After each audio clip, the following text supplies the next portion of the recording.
காஷ்மீரில் நடக்கும் வன்முறைகள் கட்டுப்படுத்தப்பட வேண்டியவையே. ஏனென்றால் இரு பக்கமும் பாதிப்புகள் என்பது உள்ளது. அதனால் இங்கு வன்முறையை கட்டுப்படுத்தி அமைதியை கொண்டுவர அரசியல் ரீதியாக நடவடிக்கைகளை அரசு கொண்டு வர வேண்டும் என்பதே காஷ்மீர் மக்களின் எதிர்பார்ப்பாக உள்ளது. பெரிய பெரிய கலவரங்களை கலைக்க நிறுத்த கண்டிப்பாக பெல்லட் கன்னை பயன்படுத்த வேண்டிய அவசியம் உள்ளதாக பாதுகாப்பு படையினர் தெரிவிக்கின்றனர். ஆனால் இந்த பெல்லட் கன்னால் அதிகபட்சமாக பாதிக்கப்படுவது பொதுமக்கள் மட்டுமே. இதில் கலவரம் செய்பவர்கள் சிறிதுமே பாதிக்கப்படுகிறார்கள். ஒளிப்பதிவாளர் நதியுடன் சஞ்சீவி, நியூஸ் 1 தமிழ். கடந்த 3 மாதங்களில் மட்டும் 1000க்கும் மேற்பட்டோர் இந்த பெல்லட் குண்டுகள் மூலம் தாக்கப்பட்டுள்ளதாக கூறப்படும் நிலையில் உண்மை நிலையை அறிய ஸ்ரீநகர் அரசு மருத்துவமனைக்கு சென்றோம். அங்கு பெல்லட் குண்டுகளால் தாக்கப்பட்ட பலரையும் காண முடிந்தது. தனது வலது கண்ணை பெல்லட் குண்டுக்கு பலி கொடுத்த இந்த இளைஞர் ஊடகங்களுக்கு பேட்டியளித்தால் வடக்கு பாய்ந்து கைது செய்யப்படுவார் என்பதற்காக தனது அடையாளத்தை மறைத்துக் கொண்டு நம்மிடம் பேசினார். जालिम कौम है और क्या करेंगे, पैलेट नहीं चलाएंगे तो और क्या करेंगे, जालिम कौम है। कितने लोग थे वहाँ पे? बहुत है, कितने को वहाँ पे पैलेट लगा था? मेरे हिसाब से उसके बाद एक और लगा पैलेट को, उसके बाद एक और. பல அப்பாவி சிறுவர்களும் பெண்களும் இந்த குண்டுகளால் தாக்கப்பட்டதாக கூறப்பட்டதே சர்ச்சைக்கு முக்கிய காரணமாக இருந்தது.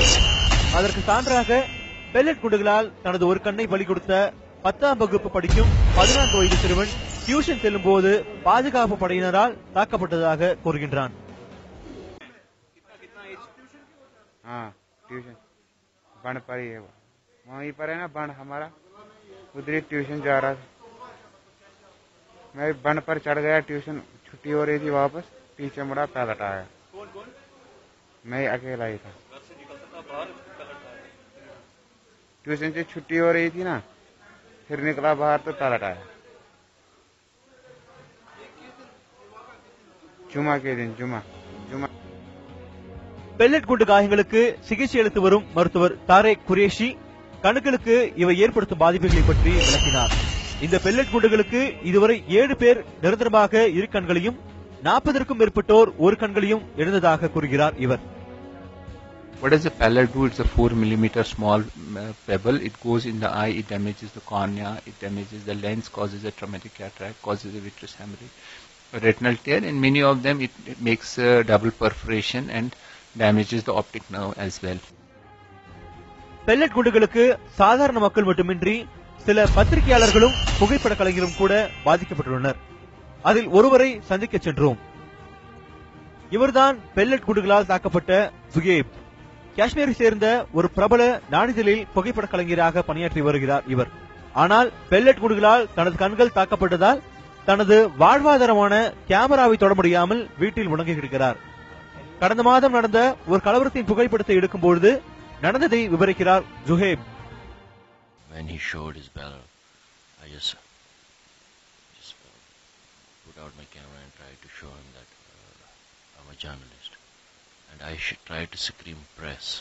When I said prayer, he just emptied his pellet cartridge on me. He just targeted me. And first I thought that it's my body only.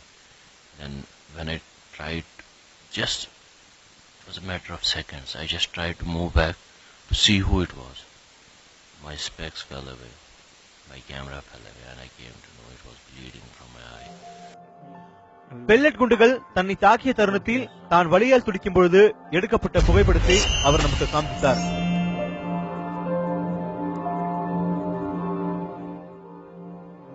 இன்னும் அவரது உடலின் சில பகுதிகளுக்குள் பெல்லட் குண்டுகள் உள்ளன.